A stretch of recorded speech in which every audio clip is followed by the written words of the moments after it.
You know, one of the sad things about our current predicament is that we don't get to determine happy or gracious or friendly because sometimes just refusing to go along with the larger cultural current, to become not only, one who's in the flow of the sexual revolution, but to fail to be a celebrant of it and a part of the cheering stand.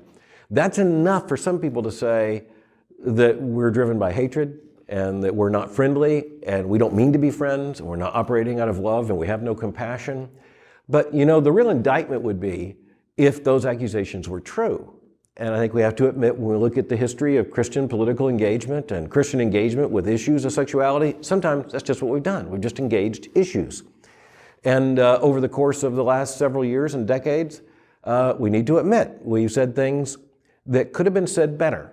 And we've shown a face that didn't always show a gospel conformed to Christ, love for our neighbor.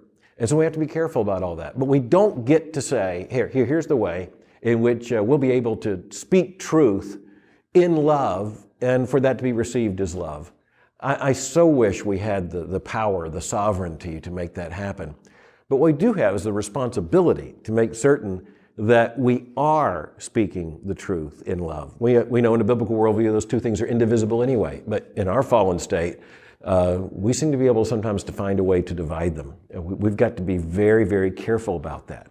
The other thing is that word issues. If we really think that what's at stake is a set of issues, then we're probably a part of the problem. What's at stake are persons, human beings made in the image of God, never merely issues. We can't possibly be truly right on the issues, biblically defined, if what we see are just issues. We're dealing with people. Those people are our neighbors, and we need to remember that.